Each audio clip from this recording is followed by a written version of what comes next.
Good morning, Crypto Warehouse OGs. This is Mike from Crypto Warehouse. I hope you are all doing really well on this Sunday morning. Now, of course, there is only one topic we can cover today, and that is Donald Trump, and that is his master plan.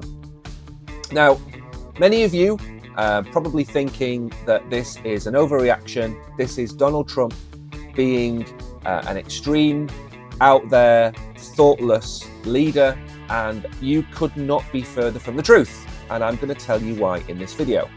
First of all, on the screen now, I'm going to show you what happened in 2018. And I'm going to compare that to what's happened in 2025. Now, we saw the same thing 7 years ago, the tariff wars. But 7 years ago, Donald Trump had a different team of people around him. And he's said this in interviews. He has clearly said, I was surrounded by oil men, pharmaceuticals men. I was surrounded by lobbyists, my friends who had made money. And I'm not going to make that mistake again. That's what he said. Now, what does he mean by that? In 2018, he was hamstrung by a group of people that were out for their best interests. They were people who wanted tariffs, but not too much. Control over oil production, but not too much. Control over the pharmaceutical industry, but not too much. So it was a very relaxed, a very centrist version of Donald Trump. And what we're seeing now is we're seeing Donald picking people to do the job, not do the job for themselves, but do the job. And we'll get onto that a bit later on. But we can go back even further. A very famous interview with Donald Trump and Oprah Winfrey. In it, Donald Trump talks about the fact that in Kuwait, people live like kings because of the amount of oil they sell into America. And he was saying that was unfair. Where is America's cut? He was talking about trade deals with other countries being bad for America and good for other countries. So this is not a knee-jerk reaction. Let me make that very clear. This is not a knee-jerk reaction. This is something that he has known and planned and talked about for over 25 years. And in 2018, he tried it with a weak approach. He's come back. He's learnt from that mistake. And now everybody is going to play by his rule book. So that's the setup for where we are. Don't let anybody tell you that he's doing this for himself, that he's doing this for Trump PLC, okay? There are many things he's doing for Trump PLC, which we've covered: World Liberty Finance, having its own stablecoin, getting pally with all the exchanges, buying a percentage of Binance. We know about all them. That's for him. But not everything is being done for him. Some things, believe it or not, he is doing for the good in his eyes of America. Now, that's the setup for where we are. What are we seeing? Trump is imposing what he has called reciprocal tariffs, but they're not. They're not reciprocal tariffs. They are a calculation based on the trade deficit of what comes into America and what goes out of America. We don't need to get into the math. That's not important. What is important is these tariffs have one of three reasons to exist. Either it's to make money. That's one reason, to make the American government money. Number two, it's to encourage American business to grow. Or number three, it's a deal-making tool. Now, again, I've talked to you before about this. He wrote a book, The Art of the Deal. This tariff war is not going to last for 3 or 4 years. I don't know how often we have to tell you this. Please don't listen to mainstream media tell you time and time again that the global economy is going to crash. It is not. We have seen Thailand, Vietnam, the UK arrange deals with America. We have talked about how China is trying to put up some resistance. We've talked about the EU having reciprocal tariffs. And most of that is going into America because they are a consumer nation. China produces, which is a separate video. But America consumes everything.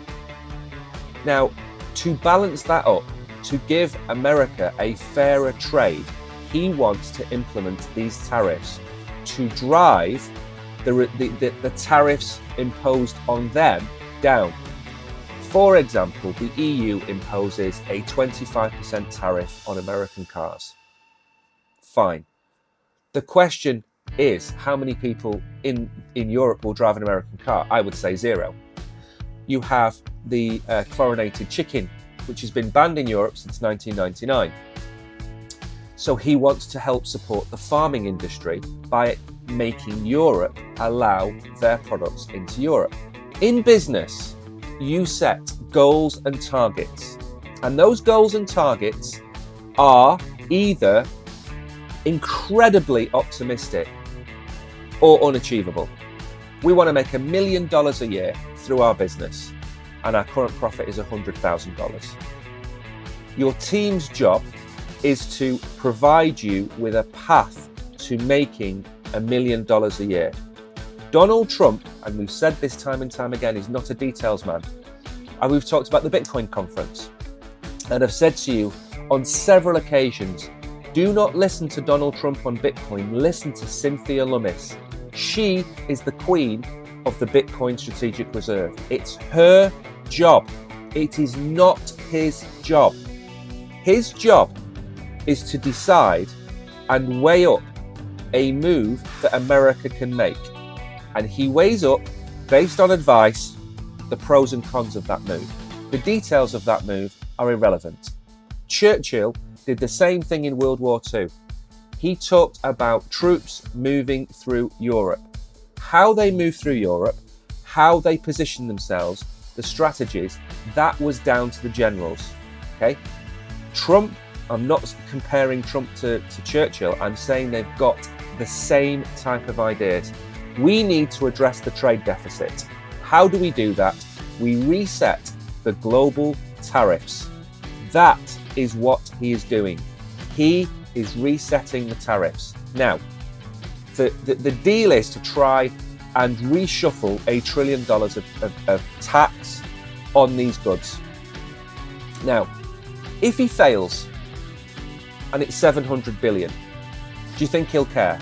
No, of course he won't care. Why would he? It's 700 billions readdressed. If there are certain countries that dig their heels in, like Europe, does he care? No, he doesn't. It's not about finalities and black and whites, which everybody in the press is telling you.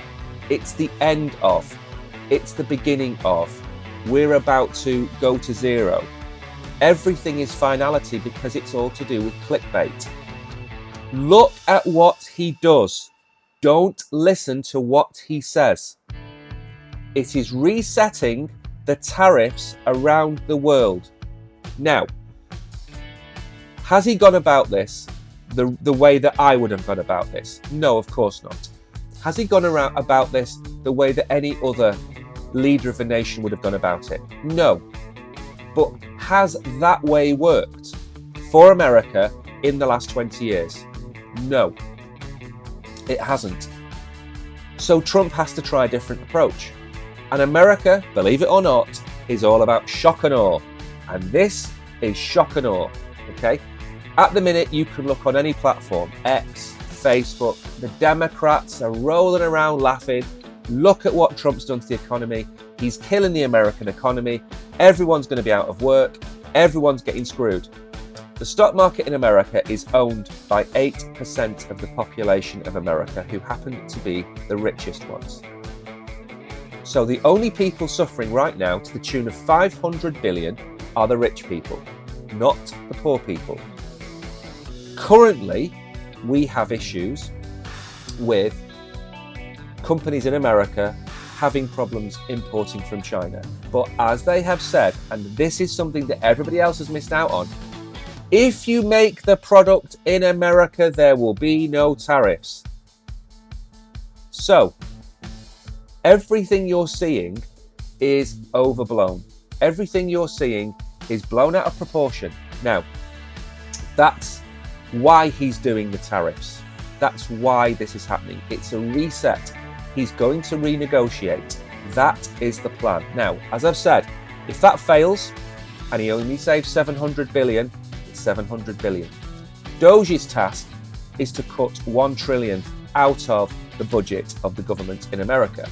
If he fails and he saves 500 billion, that's 1.2 trillion reset.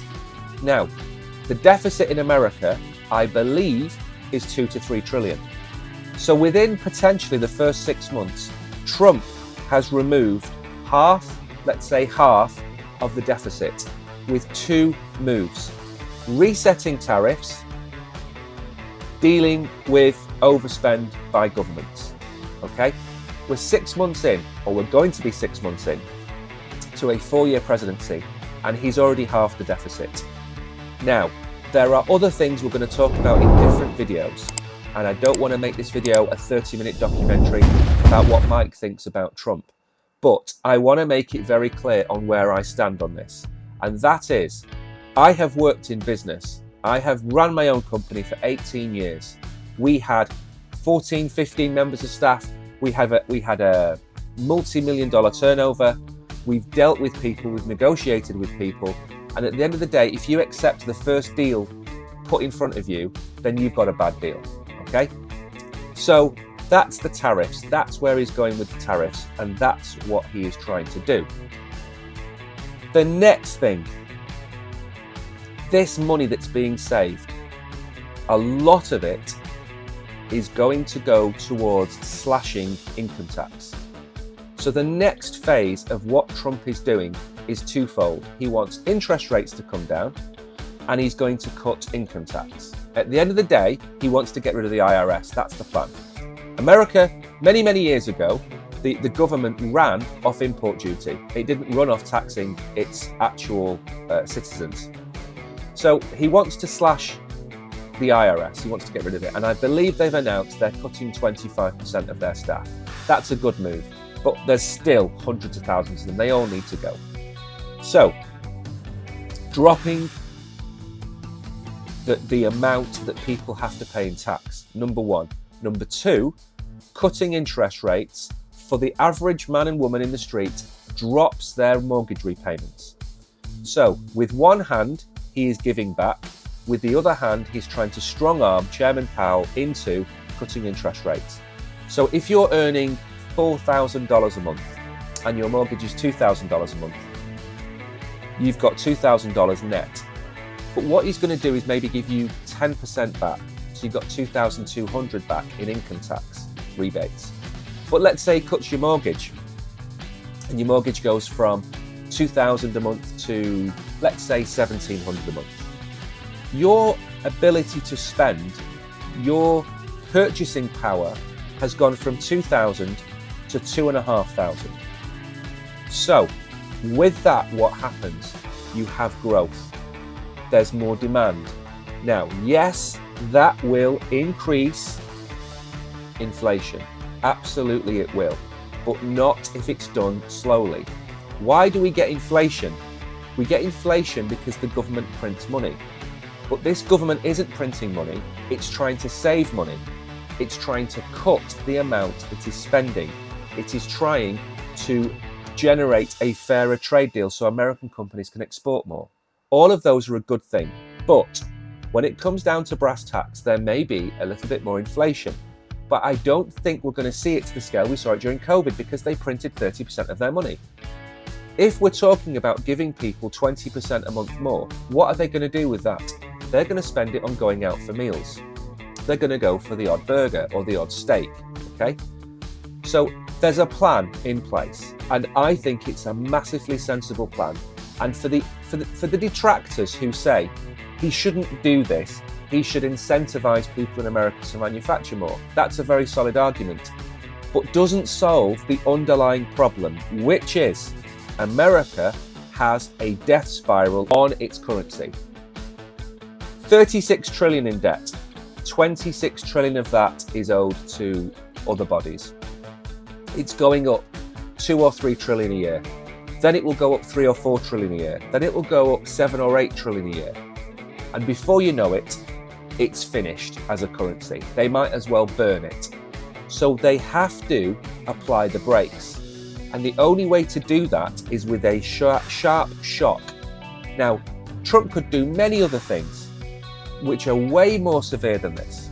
He could implement these tariffs and say, that's it, that's the tariff. Okay? And then absorb the inflation, absorb all of the fallout from that. But all of these people protesting this week are all going to be a lot happier in 3 or 4 months' time when their income tax has been cut.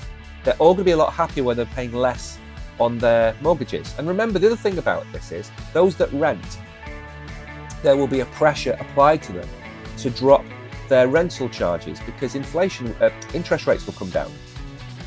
So there's going to be pressure applied to specific points in America's manufacturing base and financial institutions. So I wanted to tell you precisely where I am on this, and that is I'm 100% behind what they're trying to do. Is it a good thing for the global economy? Yes. But as with a band-aid, you have to rip it off. There's no soft approach to this. It's gone too long. Under Biden, under Obama, they just printed billions and billions and billions. And that inflation is going to cause America to owe so much money in the future that it can't ever afford to pay it back. And at that point, it will default. And that will bring down the world. It won't bring down America, it will bring down the world. So we have to understand that this is not a 2-week fix. It's a 4-year fix. But this, I think, is the hardest move yet. And that is to do what he's done. So, how long is this going to take? I believe that Monday, Tuesday, we're going to see the bottom in the stock market. Bitcoin lags the stock market. We talked a few months ago how the stock market was at all-time highs. And guess what? It's now come crashing down. Bitcoin hasn't. I've been telling you 73, 74,000. I put a short in. We didn't break below 81.3. We held and we held and we held. If we can get through the next week above 80,000, we've done incredibly well. But I am expecting a wick to 76, 74,000. That's where I'm expecting us to go. If we don't do that, it is a miracle, a modern day miracle. Everything to go down except for Bitcoin is incredible. Now, could Saylor be keeping it afloat? Yes, of course. Could the 1.5 billion being bought by GameStop? Yes, that could be keeping it afloat as well. The Japanese Metaplanet, could they be doing it? They're certainly helping. But we just need to see what happens. If we can hold on, absolutely amazing. But just be prepared mentally for a wick down. Now, preparing mentally for a wick down, what I would do if I was you, if you have any dollars left at all, I would put an order in at 75,000. I wouldn't wait for the 74 or 72 or 73. It's diminishing returns at that point. I would try and catch a $75,000 Bitcoin. Then if we go to 150,000 in November, which I think we could get somewhere near, then you've got 100% return on that money in 6 months, 7 months. So that's the plan, and that's what I'm going to stick to. Anyway, I'm going to finish the video here because I think I've been talking for a long time. That's where I am. That's where I think we're going to go. That's how long it's going to take, and I think we're going to be out of this by the end of April, the middle of May. You've been great. Thank you for being an OG. You don't know how much you help support the channel. I have been Mike. Until next Sunday, take care.